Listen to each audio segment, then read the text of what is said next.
Saudara, Raja Ampat rame sekarang.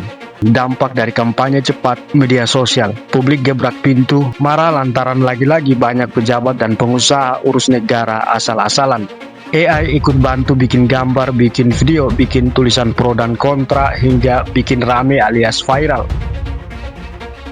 Hei, Papua bukan tanah kosong. Ia punya nama, punya luka, punya cinta yang tak bisa ditambang begitu saja. Nih, saya juga bisa bikin AI seperti ini. Raja Ampat baik-baik aja. Pulau Gak bukan kawasan wisata Raja Ampat. Kenapa Greenpeace buat narasi bohong tentang kawasan Pulau Gak yang diolah oleh bangsa sendiri? Kenapa bukan perusahaan asing yang disorot? Kenapa agenda asing yang dibawa? Jangan-jangan kalian antek-antek asing untuk adu domba bangsa Indonesia. Pemerintah pun tunjuk sikap ikut ambil bagian, tutup 4 izin usaha pertambangan milik swasta yakni PT Anugrah Surya Pratama di Pulau Manuran, PT KW Sejahtera Mining di Pulau Kawe, PT Mulia Raymond Perkasa di Pulau Batang Pelet, dan PT Nurham di Pulau Waigeo. Semua operasi logam tersebut ada di pulau-pulau kecil dan ironisnya lebih besar kawasan izin usaha pertambangan daripada kawasan yang bukan tambang. Silahkan cek di peta yang diproduksi oleh Kementerian ESDM. Mudah-mudahan mereka tidak rubah datanya. Atas petunjuk Bapak Presiden, beliau memutuskan bahwa pemerintah akan mencabut izin usaha pertambangan untuk 4 perusahaan di Kabupaten Raja Ampat. Bapak Presiden memutuskan bahwa 4 IUP yang di luar Pulau Gak itu dicabut.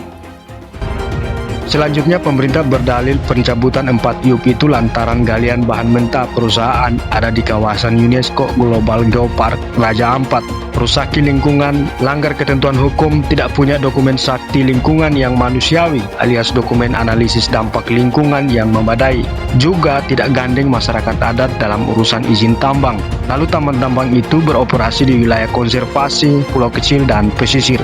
Tapi sayang, pemerintah tidak tutup IUP milik PT Gak Nikel selaku akar rumput usaha milik BUMN PT Antam. Padahal dibandingkan PT Anugrah Surya Pratama di Pulau Manuran, PT Gak di Pulau Gak lebih dekat dari destinasi wisata Raja Ampat. Juga PT Gak abai dengan kelangsungan masyarakat adat dan lingkungan hidup. Sekarang bolanya ada di pemerintah. Pasca dicabut jelas bahwa pemerintah yakin 4 industri logam itu langgar aturan main. Tidak hanya terindikasi praktek pidana perusakan lingkungan dan hutan, tapi juga terindikasi pelanggaran pidana korupsi sumber daya alam. Lantas mau diapakan pemilik-pemilik perusahaan yang dicabut IUP-nya itu? Apakah tutup aja tambangnya tapi di belakang layar nambang lagi? Ataukah tutup permanen dengan tempatkan polisi dan militer di wilayah tersebut?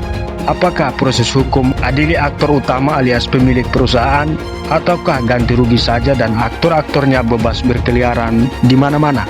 Seperti yang pernah ditunjukkan dalam kasus pagar laut yang sampai sekarang hening begitu saja, apakah masalah di Raja Ampat juga alami hal yang sama sebagaimana kasus pagar laut yang terjadi di depan mata pemerintahan pusat?